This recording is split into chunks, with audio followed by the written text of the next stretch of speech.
안녕하세요. 인생 발자국입니다.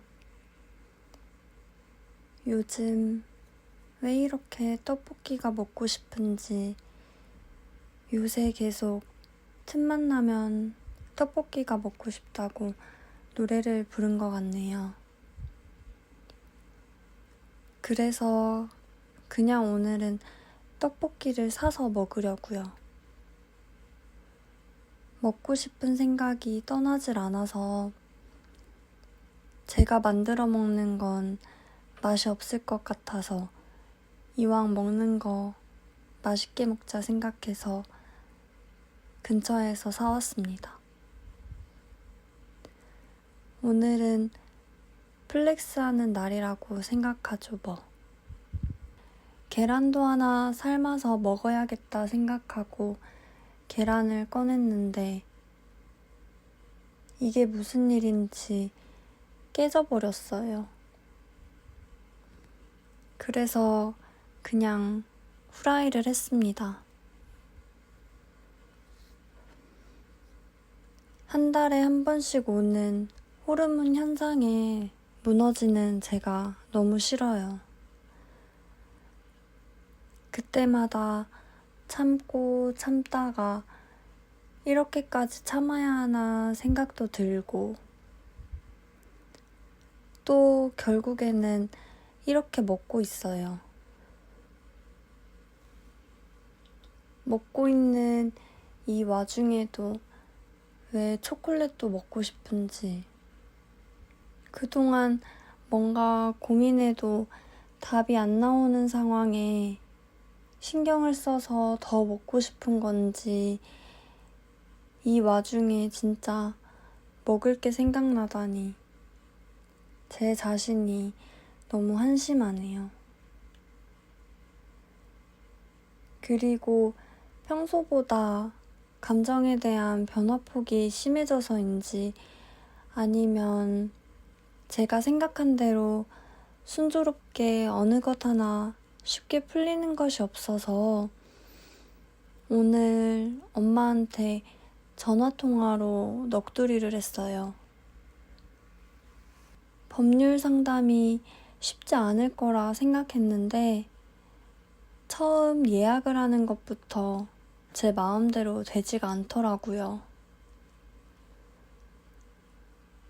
일단 무료 법률 상담소에 신청을 했습니다. 하지만 결코 쉽고 만만한 일이 아니었어요. 상담이 꽉 차 있었습니다. 많은 분들이 어려움을 겪고 계신지 상담 예약이 꽉 차 있어서 제일 빨리 예약이 가능한 날짜가 약 한 달 반 뒤부터 예약을 할 수가 있더라고요. 일단 제일 빨리 가능한 날로 신청했지만 지금 다른 방면으로도 계속 알아보고 있는 중입니다. 제 빚은 제 빚대로 고민인데 제 고민의 큰 비중을 차지하는 게 왜 저보다 아빠일까요? 저 혼자서도 이자로 나가는 돈만 해도 힘든데 아빠까지 신경이 쓰이니까 2배, 3배의 고통으로 다가오는 것 같습니다. 제가 무슨 불안장애에 걸린 것처럼 일어나지 않은 일에 쓸데없이 상상을 해서 걱정이 되고 불안한 생각으로 가득 찹니다. 계속 생각이 꼬리에 꼬리를 물다 보니 잠도 잘 못 자는데 이 와중에 가까스로 잔다 해도 꿈에서도 악몽을 꾸네요. 아빠가 또 사채를 쓰고 당장이라도 안 도와드리면 안 될 것 같은 급하다고 돈을 좀 구해달라고 하는 모습으로요. 아빠를 믿고 저도 제 삶을 살고 제가 살아가는 환경 속에서 풍요롭지는 않더라도 편안하게 매사에 긍정적으로 살고 싶은데 언제 닥칠지 모르는 불안에 힘이 듭니다. 제 불안에 대한 근본적인 문제가 아빠라는 생각에 제 자신보다 아빠가 불러올 문제에 대해서 무서운 거겠죠. 그래서 아빠와 돈 관련된 일에 대해선 어떻게든 막고 싶은 겁니다. 아빠 주위에는 여전히 투자를 하도록 유도하는 사람들로 가득 차 있고 아빠는 또 그 말에 우리 가족 살려야 하지 하는 마음으로 또 거기에 투자를 할 것이 뻔하니까요.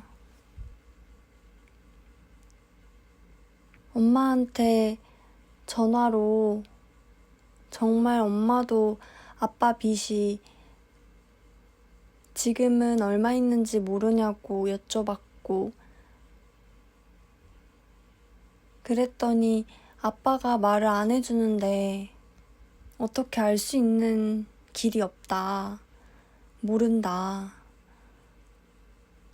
그리고 우리 둘이 이렇게 머리를 꽁꽁 싸매도 될 일이 아니라고 아빠와 이야기를 해봐야 된다고 엄마가 말씀을 하시더군요.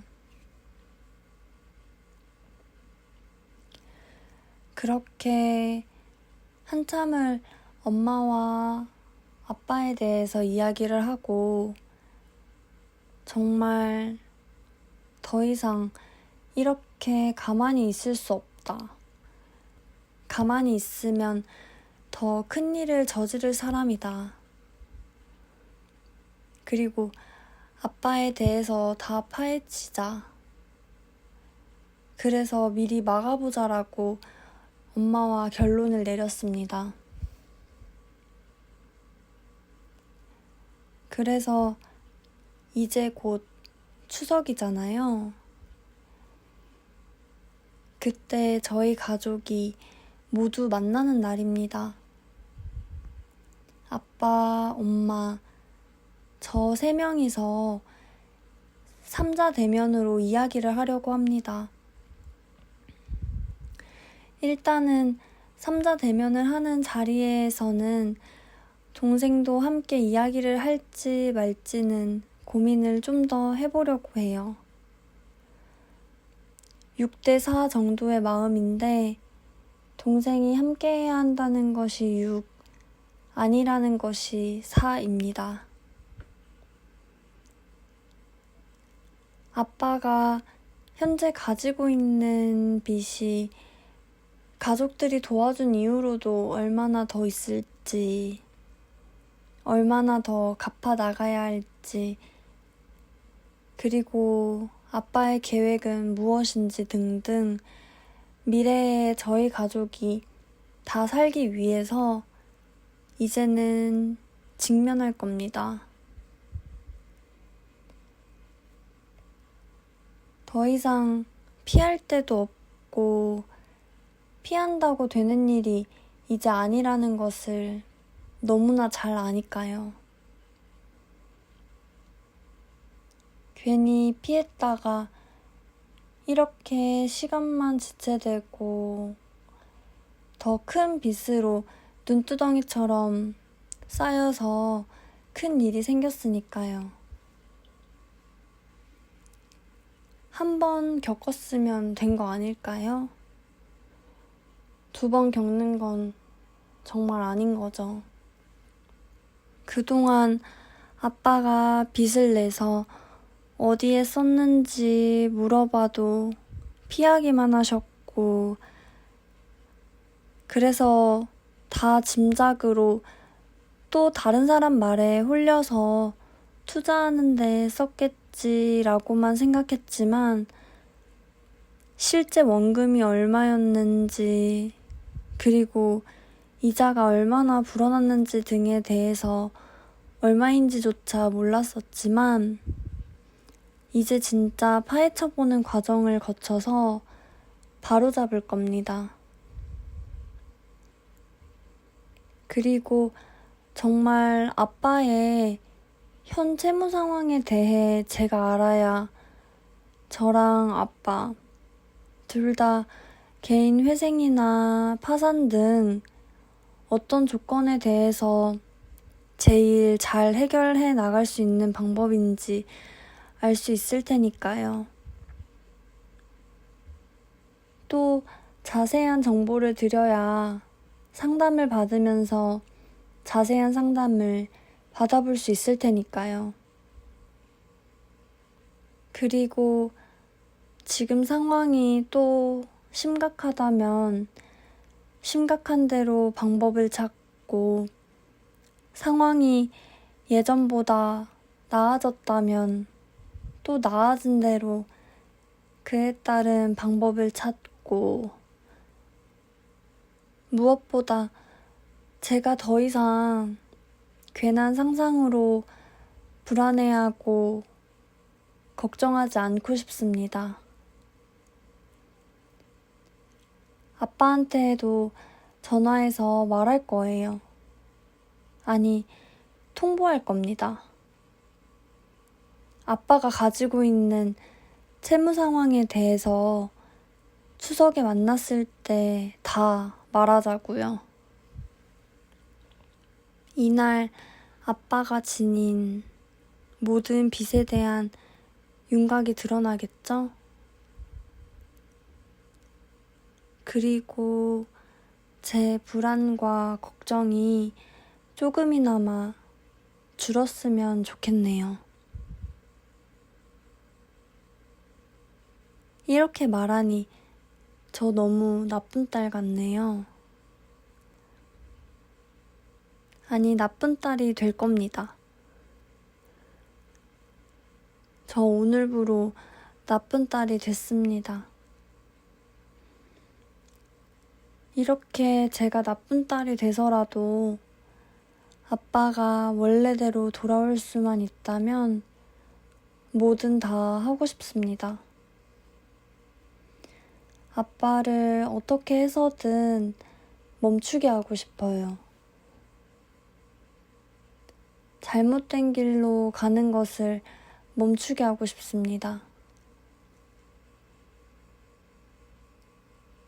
그리고 감정적으로 대응하지 않고 이성적으로 현명하게 잘 판단하고 싶어서 이번에 질문 리스트를 구체적으로 작성해 가려고 합니다.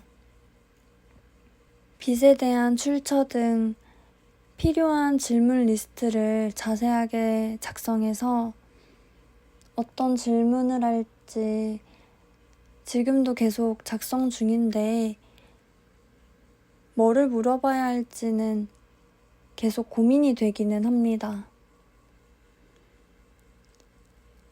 가족들이 자주 모이는 것도 아니고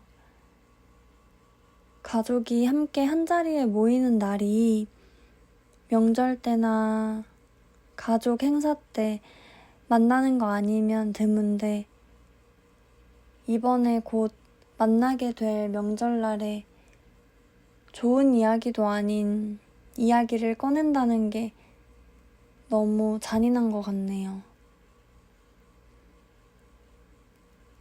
근데 제가 해야죠. 누가 하겠습니까? 어느 누구 하나 그렇게 안 한다면 아빠는 또 저렇게 잘못된 길로 가는 게 뻔할걸요. 이번 2023년 추석이 저에게는 어떤 추석이 될지 정말 기대가 되네요. 제 바람은 아빠의 채무 상황이 나빠지지만 않았다면 좋겠네요. 꼭 큰일을 치르는 시험 같은 마음으로 무겁네요. 오늘 영상은 여기까지 마치도록 하겠습니다. 오늘도 제 영상 끝까지 시청해주셔서 감사합니다.